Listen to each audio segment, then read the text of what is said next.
instead of at this particular moment getting to the bottom of what is the problem, what is the issue, instead, I'm gonna meet myself where I'm at each day with compassion and grace, and I'm gonna use my tools that I have just dedicated the last decade of my life to obtain to help me get through each day. Hey babe, I'm Brooke Jean, licensed therapist, coach, mama, and your straight talking guide to ditching the pressure and living a life unperfected.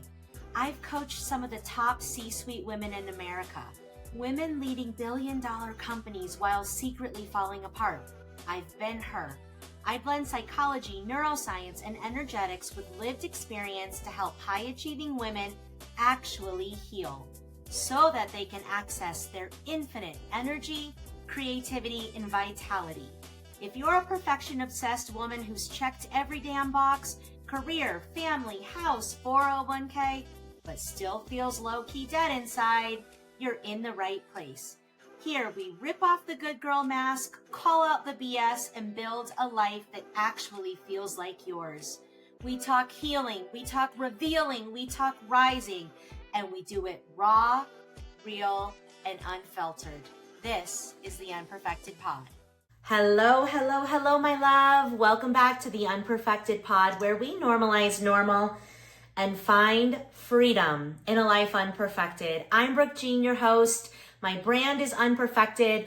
I am trying out a new podcast setup today. So I am in my upstairs podcast studio.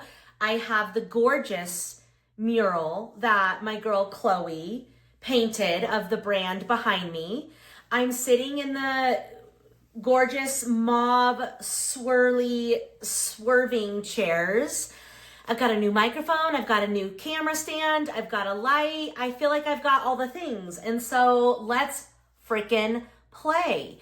Now this podcast is going to be a little bit shorter because we are trying out the new equipment and knowing Brooke and the fun ways that technology loves to play with me. I can just see if I would have planned like an interview or a long episode that something would just stop mid recording and I wouldn't even notice. So today's episode is short and sweet, but super like relevant right now. Okay. So something that I'm experiencing that so many of my clients, my friends, just people in my world, women that are between 35 and 55, especially my girlies who are like between 40 and 45, we have this thing going on where there's so many presenting symptoms and so many possibilities of what it could be that we are just simply overwhelmed. So here's what I'm talking about. Maybe you're waking up at 3 a.m. Maybe your hair is falling out. Maybe your moods are up and down. Maybe you have brain fog and forgetfulness. Maybe you have tearfulness. Maybe you have energy that's really high one day and energy that's really low the next day. Maybe you're super in love with your partner one day, ready to divorce and doing the divorce budget the next day. Maybe you have a sex drive and then you don't have a sex drive.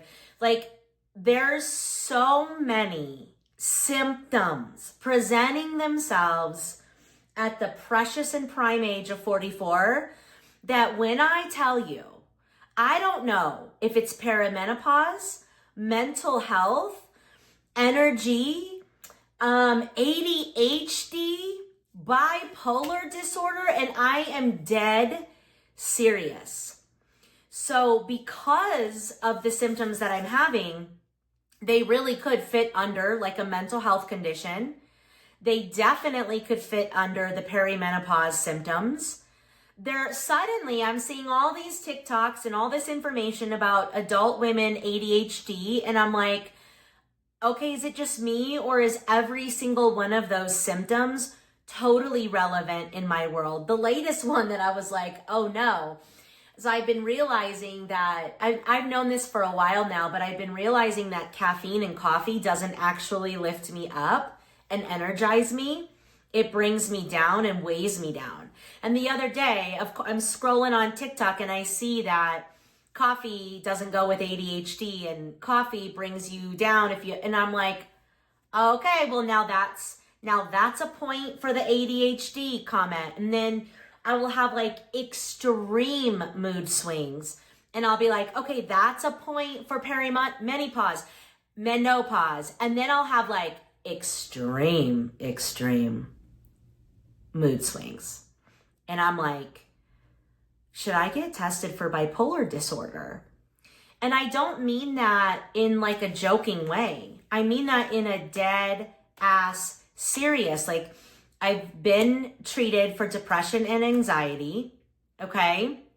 I currently take an antidepressant, but the difference in my moods each day and the difference in my energy levels and my interests and my emotions each day is like severe, super severe. And here's the problem. We don't know if it's perimenopause. We don't know if it's mental health. We don't know if it's ADHD. We don't know if it's energy. You know why? Because who in the hell, when they have all those symptoms in midlife on top of kids, families, households, pets, careers, husbands, 401ks, field day Friday, who has the time, the money, and the energy to go get tested on all that stuff? Just when I get passionate about, okay, you know what I'm going to do? I'm going to go out and get a brain scan and have them look at my brain to see if this is depression, anxiety, bipolar, ADHD, or perimenopause. Then the next day comes and I don't have any energy and I don't care and I don't want to spend the money or the time. I don't want to call and make the appointment. And then I sit on that for 6 months, y'all. 6 months. And then I'm like, okay, no, you know what? I just saw a post on Facebook. There's someone in my local community that does ADHD testing. I'm going to call. I'm going to get a consultation. I'm going to start the process. And then the next minute, no desire. So, couple things here, my loves. Number one, I just want to name and normalize that when you're a midlife baddie, there's a lot changing. There's a lot happening, and it can be really overwhelming to figure out what is going on with me. Then number two, there's an influx of information about things like ADHD, right? Like every year, every decade, there's a new flavor of things that we're hyper focused on. That's not right or wrong or good or bad. But at the same time as I'm experiencing all these symptoms, perimenopause and menopause are finally getting some attention and awareness. By the way, that is way overdue and it's still not enough. And ADHD is finally getting some energy and attention and awareness, way overdue and not enough. So it's like you're experiencing all these symptoms and it's overwhelming because it's a lot. A lot is changing. And then you're getting all this information from your friends and your clients and your sister and social media and everything that are like putting things in front of you. And then when you go to do something about it, well, you've lost your interest, you've lost your desire, you've lost your motivation, you've lost your energy. You don't want to spend the time, you don't want to spend the money, you don't want to do all the things to go down the wrong road. And P.S., this struggle that I'm naming and normalizing is literally like what our mental health care system is in America. You're not sure what you have, so you go to one doctor and they give you this and put you on that, and that doesn't scratch the itch. So then you go here and they give you this and put you on that. And then you try it, holistically, and that doesn't do. And you're just basically constantly going down dead ends trying to figure out what is actually going on. How can I help myself? And so here's the conclusion I'm coming to at this particular moment in time. Now, it could change tomorrow, honey. It could change next month, next year. I'm time stamping it now. That instead of at this particular moment getting to the bottom of what is the problem, what is the issue, instead, I'm going to meet myself where I'm at each day with compassion and grace, and I'm going to use my tools that I have just dedicated the last decade of my life to obtain to help me get through each day. So I am not interested in figuring out the diagnosis right now. What I am interested in is doing what I can to help myself, whether it is clear out the brain fog, stabilize my moods, ride the waves of emotion, ride the waves of energy, whatever it is. I am more interested in what are we doing to help ourselves than getting to the root and the diagnosis. Like I said, that could change. So I wanted to share with you guys, with that in mind, that I'm not diagnosing, I am just meeting myself each day and saying, what is arising for your girl Brooke Jean today? And what tools can I use? What things can I do? What ways of being can I embody that are going to help me? And so I wanted to share some things that are helping me at the moment with my journey, okay? Number one, well, a really big one, guys, because I believe like sleep is so important. And many of you might be like me where you're waking up at 3 a.m, or you're waking up between 2 and 4 and you're, thinking about your to-do list, or you're sweating. Okay, raise your hand if you're suddenly waking up in a pool of sweat all the time. Like, that's getting old, okay? So sleep is really, really, really, really, really, really, really, really, really, really, really important for me. It's probably really important for you too. So I'm making sure that I'm getting the best sleep that I can get by doing a couple of things. Number one is closing my stress cycle every single day, which is 20 minutes of exercise. So I've done a past podcast episode about this, about closing your stress cycle, and how science shows that it's not stress itself that is problematic. It's stress and your body's stress response bottled up over time that we don't metabolize and alchemize and move out of our bodies, that becomes problematic. So when you get triggered in each and every day, your body releases a bunch of hormones like adrenaline and cortisol. And that's what we label anxiety, stress, irritability, sadness, right? Those are the feelings that we have. And the problem isn't the stressor or even the feeling itself. It's not allowing the feeling to completely come up, out, and through. It's not moving that adrenaline and cortisol out of the system. And so the best way to complete your stress cycle, the best way to move that cortisol and adrenaline out of the body is 20 minutes of exercise. So every single day I get in I usually do like a 45-minute walk with my ankle weights on, and your girl is about to upgrade to a weighted vest. So I cannot wait to share that with you on Instagram. Make sure that you guys are following along at Brooke Jean Unperfected on the Instagrams, because I do stories doing high kicks to Tupac with my ankle weights. Like, I have no shame in how I choose to close my stress cycle. I love a good middle of the day mental health walk, 20 minutes. I usually go 45. I got my ankle weights on. I'm out here. We're doing it. We're moving that stress out of our body. We're moving the anxiety out of our body, okay? That's going to help you sleep. That's also going to help you with like 1,000 other things. Kicks you into neurogenesis, the birth of new neurons, new brain cells. Who doesn't need a healthy, brand new brain cell? It releases, what's the hormone that makes you feel good? Endorphins. There it is. There it is. That was the brain fog in real time, but we went searching and we found it. You get endorphins, okay? You get some dopamine. There's a lot, you get your vitamin D. If you're outside, vitamin D is good for depression.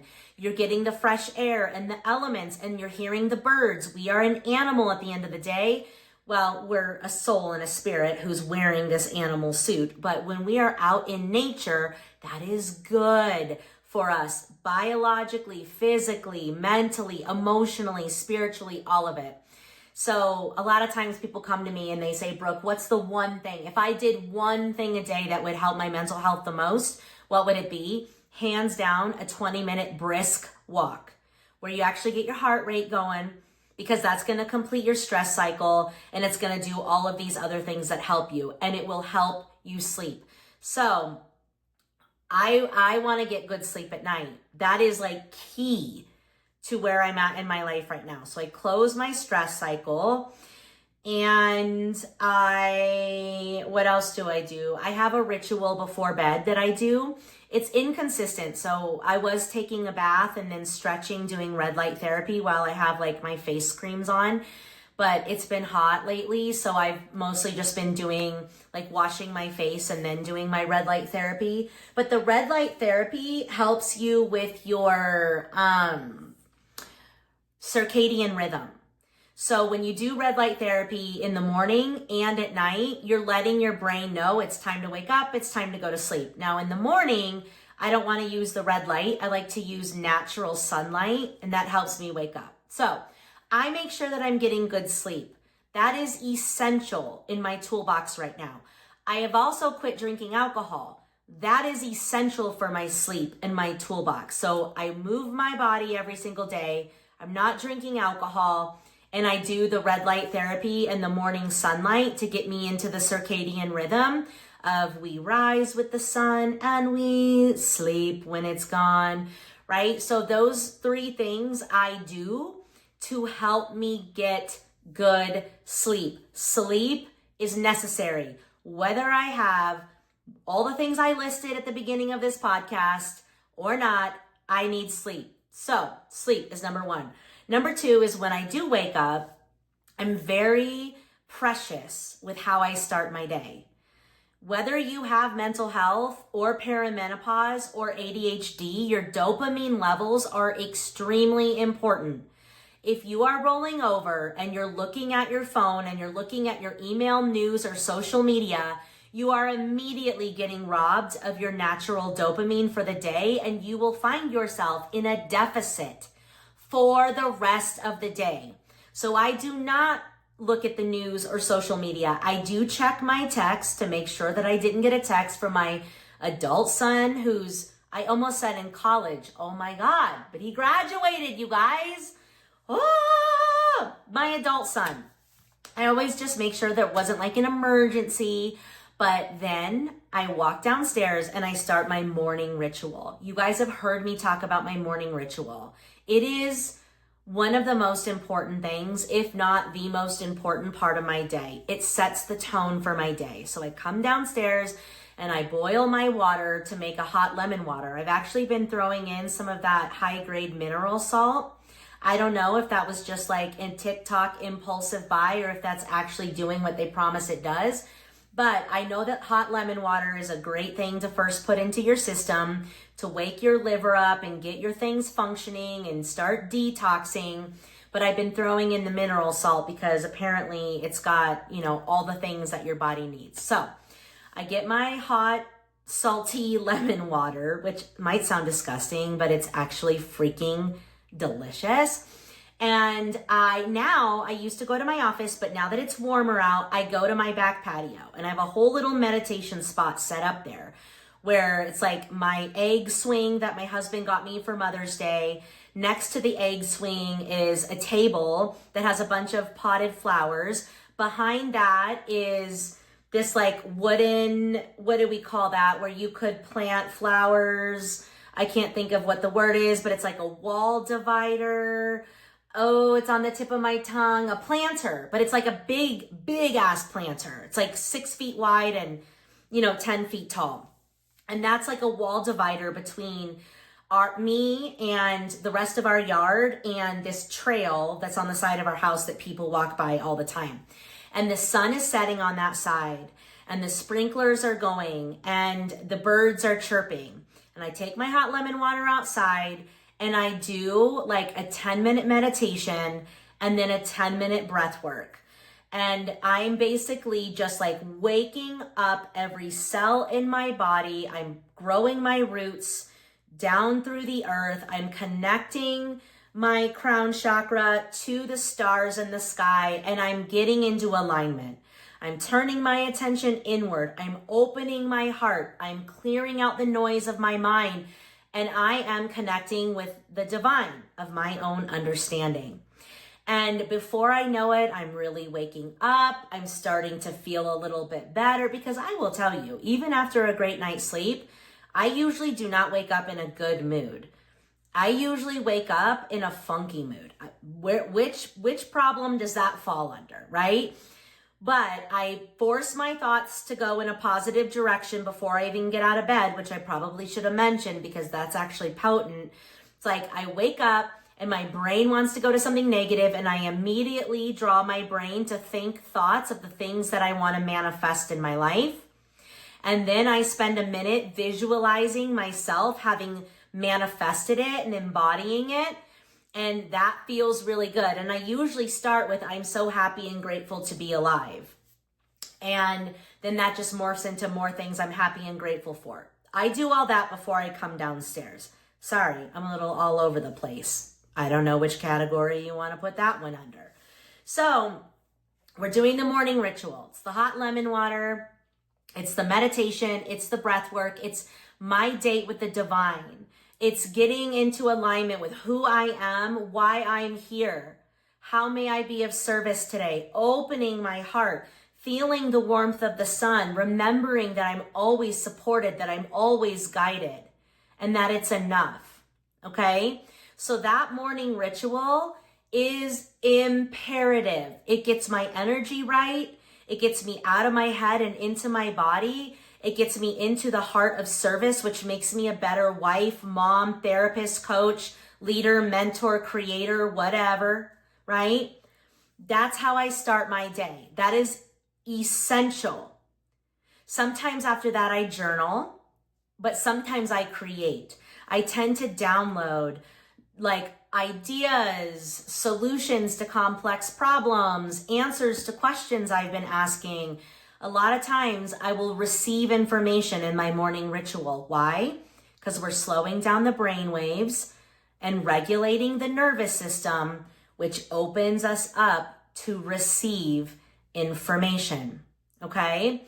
So this is so good for, number one, getting into alignment. Number two, connecting spiritually. Number three, accessing ideas. Number four, regulating your nervous system. Number five, setting your intentions for the day. Number six, getting out of the monkey mind and into the heart, right? I could go on, but this morning ritual is like a staple of my day. If I don't start my day like this, which I don't every day, I have a kid and I have a kid in college, graduated college. That's going to take me a minute, y'all.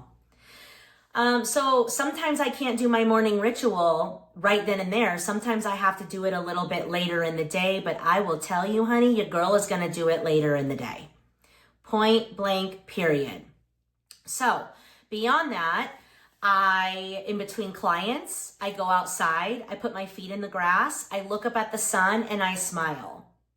I dance. I drink a ton of water with electrolytes in them.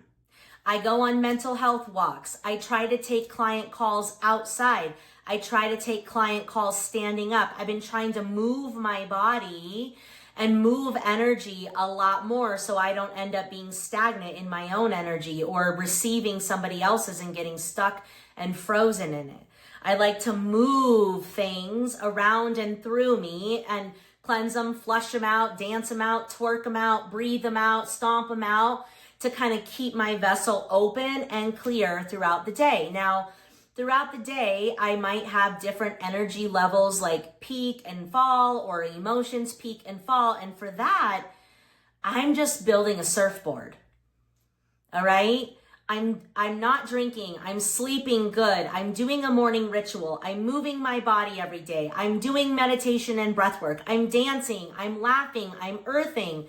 Like, there is only so much a queen can do. We are still going to have the big moods. We are still going to have the big emotional waves. It's not about resisting the waves. It's about building a better surfboard. So when a big emotion's coming through, I drop out of my mental and into my body and I ride the wave. And I'm not judging it. I'm not getting mad that I'm having it. This is a huge thing, guys. What you resist persists. I'm going to say that again, my love. What you resist persists. So if you're resisting your emotions, they're only going to get bigger. If you're in denial that you're having moods, they're only going to get louder. If you're stuffing your grief, your sadness, your anger, it's going to come out in a weird and funky way. So instead of resisting these things that are happening, I am just like meeting them as they arise with radical acceptance and care. And now, it's not always the right time for that. Like if I'm in the middle, well, actually this is really good. Let's say I'm in a session with a client and I have a big feeling arising. I just meet it with grace and kindness, and I start to breathe and I start to open up my body, and then I'm looking at, is this my emotion or is this my client's emotion? Either way, let me step out of the way and let me breathe. And I'm going to be totally honest with you. Lately, there's been podcasts that I'm recording that I get emotional. In my mastermind that I lead, the Unperfected Mastermind, I've gotten emotional twice in this cohort. I have gotten emotional with clients, and I just own it. I just say, wow, I have a big emotion coming through me. And because I have the tools to ride the wave and not identify with the emotion and tell myself a story about the emotion, which further perpetuates the emotion, it kind of works its way right through me within 2 minutes or less. But I just own it. I'm like, oof, I have a big feeling coming through me. And I think that actually gives other women permission.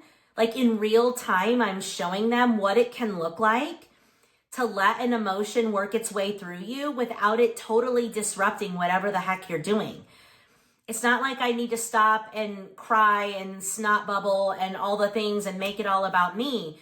I'm just like, wow, I have some emotion coming through me, and maybe it's a tear. Maybe it's, my whole body is feeling really like jittery and alive. Maybe whatever it is, it's like there's a way to do that without it disrupting everything. But we have to give ourselves permission. And if you're in resistance with some of these things that we're experiencing in midlife, that's when it gets awkward and ugly and big and like really terribly inconvenient, right? There's a moment of sadness. There's a moment of feeling deeply. And then there's a full-on crash out. The crash outs are coming because we're not letting ourselves feel in the moment. And feeling in the moment just like putting your hand on your heart and saying, whoa, I'm feeling something really big right now. That's it. That's all it has to be. And you don't always have to name it if it's not appropriate. Like if you're in a business meeting and you have a big bout of anxiety, you're noticing the anxiety and you're breathing and you're putting your hands on your stomach and you're just like quietly comforting yourself. But when you have the anxiety in the meeting and then you have frustration that you're having the anxiety in the meeting, we call that turning the struggle switch on in therapy. It's like I have the sadness and then I have the embarrassment that I have the sadness. Well, that's why it gets ugly and awkward. A sadness can be a beautiful sadness. One of my mentors taught me that.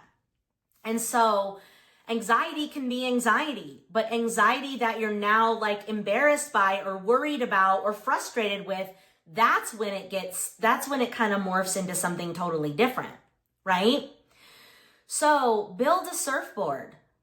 Meet yourself where you're at. Some days you're going to have low energy. So be patient with yourself. Some days you're going to have high energy. Let's go. Let's get it done. Some days you're going to be surprised by some grief that rolls through you. No biggie. Some fear that comes upon you. No biggie. It's us being in resistance with these things that makes them so much more powerful. Okay? All right, so what do we have? We have the good sleep, that's important. We have the morning ritual, that's important. We have the building the surfboard to ride the waves, that's important.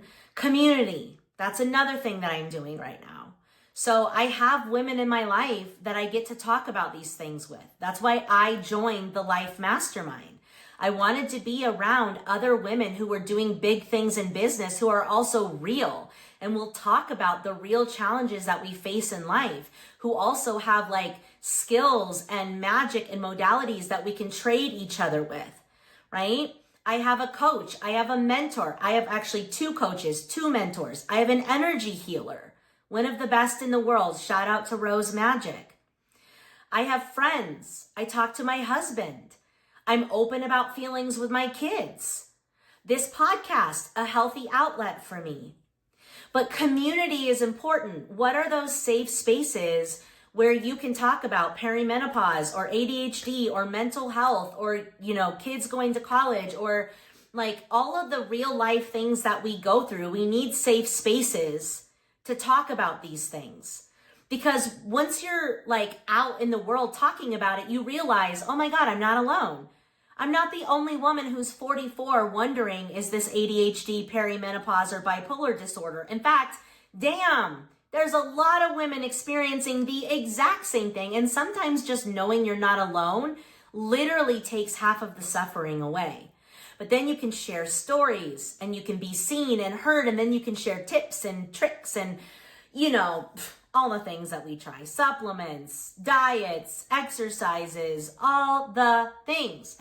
But don't do it alone. Whatever your thing is, don't do it alone.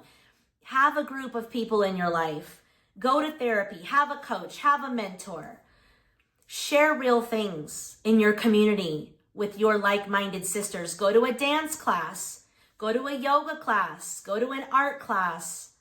Join a membership online. Do something where you can be around other people, where you can have honest conversations, because connection is huge. And I'm always learning new things. I wouldn't have the extraordinary energy healer that I have right now if I wasn't in the Life Mastermind.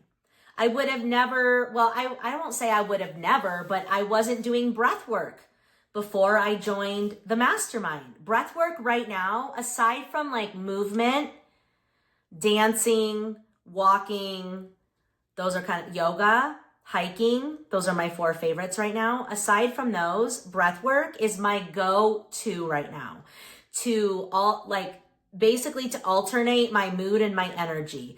I can either regulate if I need to regulate. I can get energized if I need to energize. I can get into flow state using breath work. I can release dense energy that I know is like, heavy in my body. I can shift things. I am obsessed with breath work as a modality right now. And I wouldn't have had that, or I wouldn't have it so prevalent in my life if I wasn't in the Life Mastermind, the dance thing. So I went on the Advanced Energetics retreat and I met Brooke from Dance Alchemy. And I got to do this Dance Alchemy with her 3 times that week. And it reminded me how much my spirit, my inner child, my soul needs dance.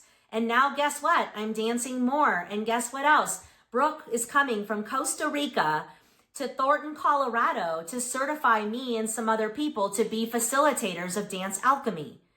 I get to become a facilitator of the method that is breaking me wide open. Why is all that happening? Because I'm part of a community. I get to have gorgeous conversations. Today I did an Instagram live with a gorgeous being named Sid. Yesterday I recorded a podcast with 2 gorgeous beings, Anetta and Ellie, and we have these deep, soul-enriching conversations. That's community. That is community. It doesn't just serve you, it serves me. It serves all of us, right?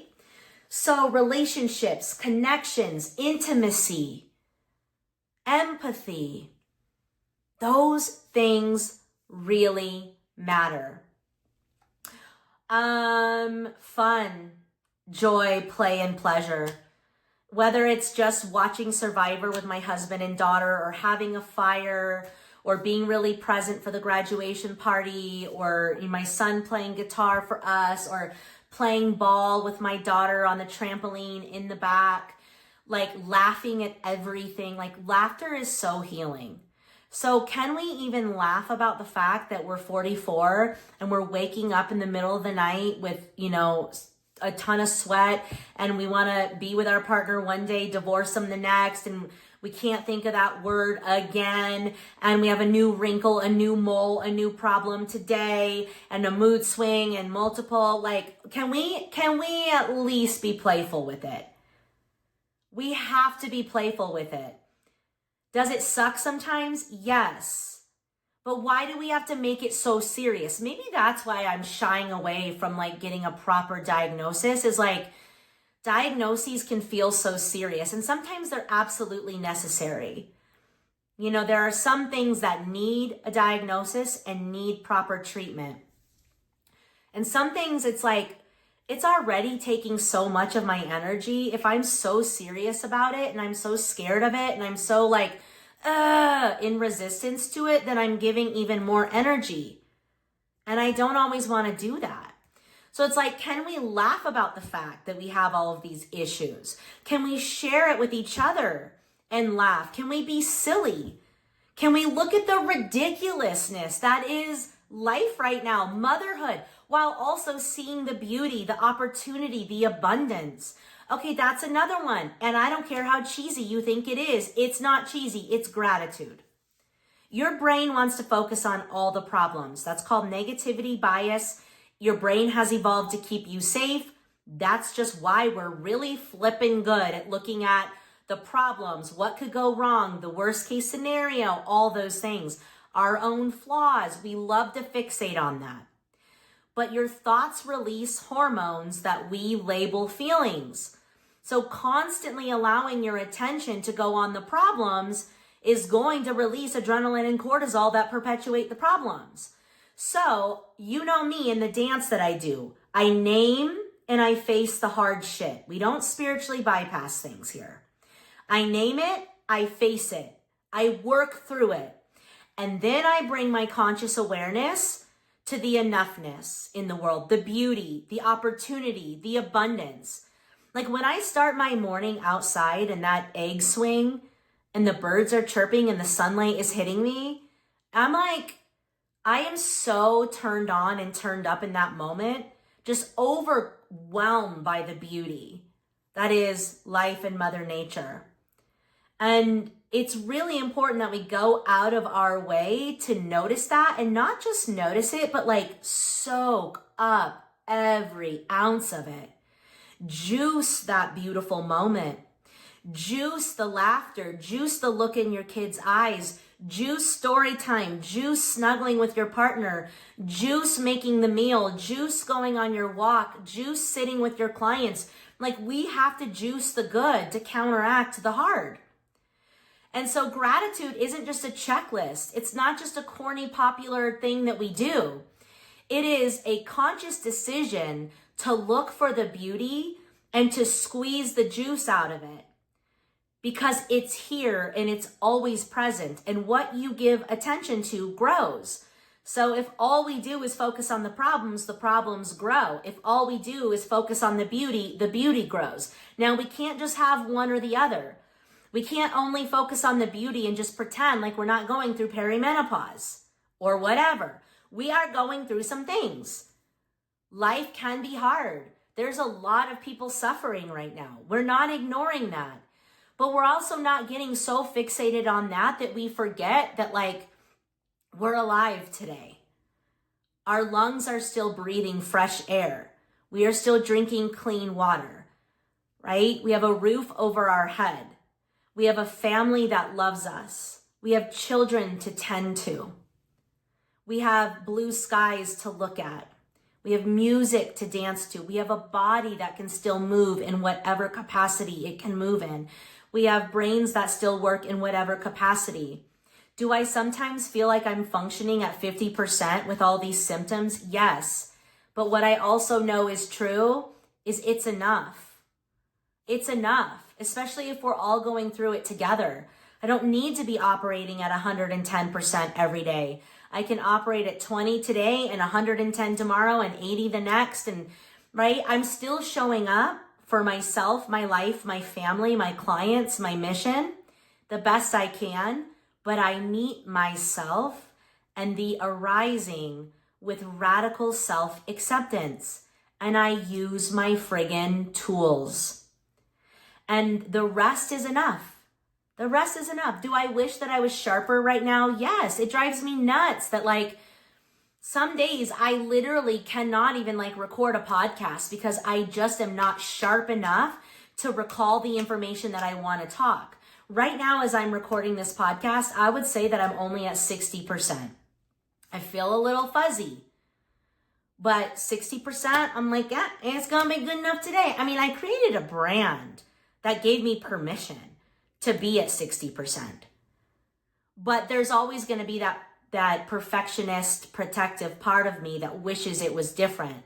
But if I keep feeding that part grows. If I feed the self-compassion, the radical self-acceptance, the good enough part, the soul, the spirit, the heart, who just keeps showing up and fighting the good fight no matter how crappy she feels, that's enough in me and in you. So let's summarize this bad boy. If you are a midlife Betty like me, you might be experiencing a lot of symptoms right now, and you might be in this spin of trying to self-diagnose yourself. And it's overwhelming because there's so much information on the internet.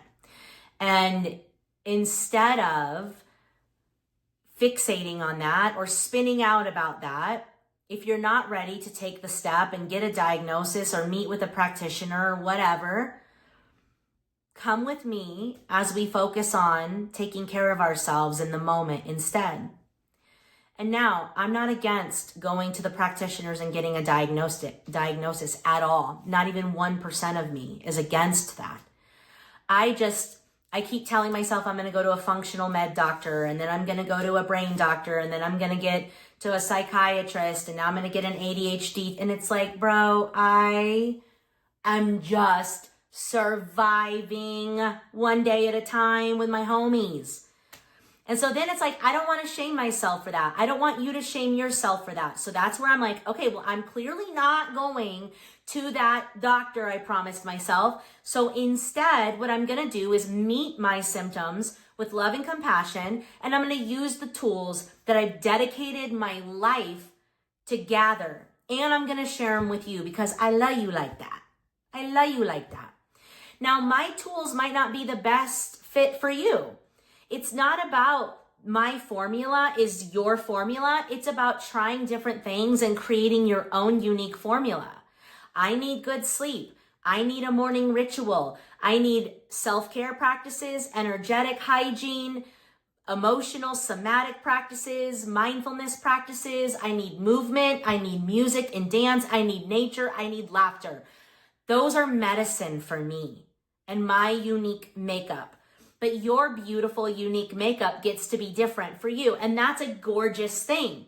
But try some things. But start with acceptance. Because what you resist persists. So you're having an off day. Okay. You don't have to be Judge Judy about it. Just go outside and walk for a little bit. So you have low energy today. Okay. You don't need to criticize yourself until the cows come home. Go slow. Things could change in an hour or 2 or 3 or 4. The sadness has shown up today. Okay. All right. The sadness is here. How do we coexist with the sadness? The sacral rage is here today. Okay. How do I move that out and then channel it into something I'm passionate about?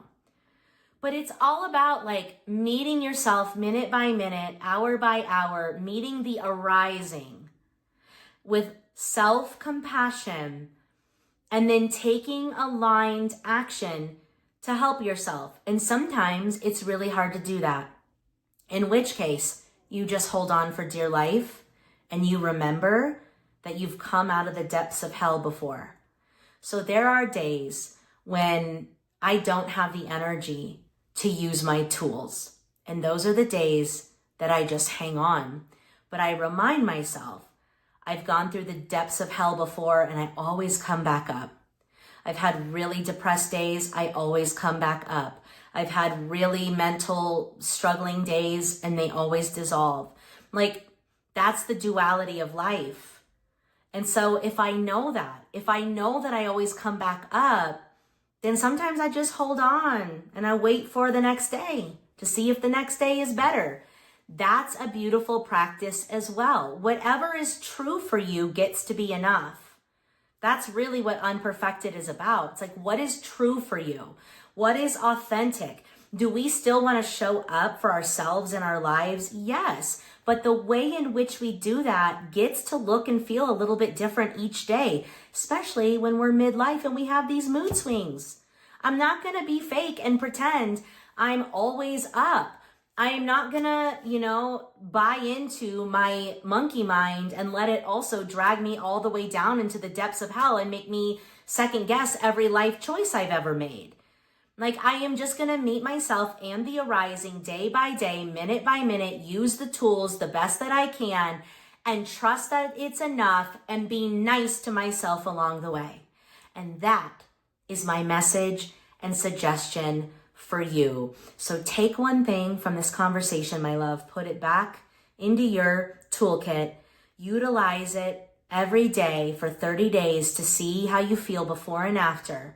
And then decide, does this tool work for me? Yes, cool, keep doing it. And after 30 days, add another one.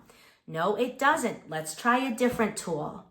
But you deserve to use the tools that you've been curious enough to gather in however long that you've been alive. It's not about feeling good every day. It's not about being perfect. It's about doing the best we can with what we got and meeting ourselves with grace and meeting each other with grace over and over and over again. And you know what?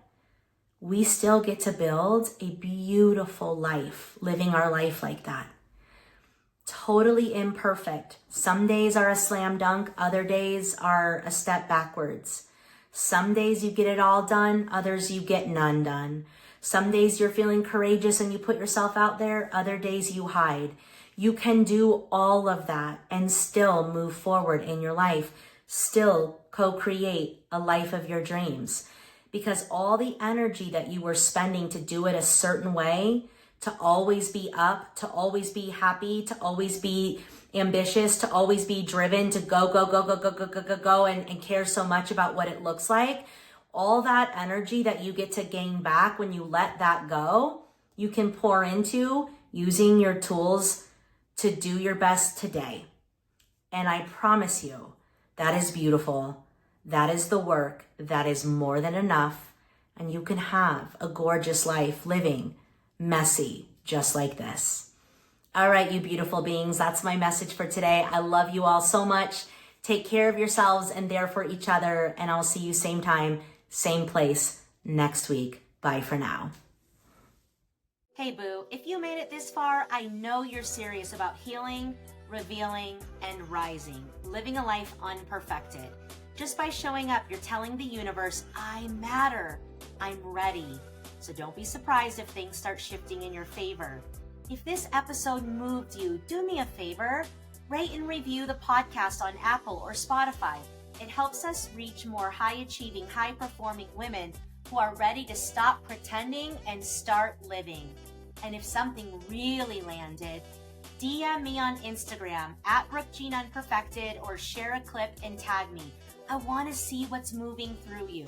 And hey, don't forget, you can watch this episode on YouTube and join my brand new VidMe membership for exclusive content, coaching, and community for only $35 a month. We're not just talking about rising, we're doing it together.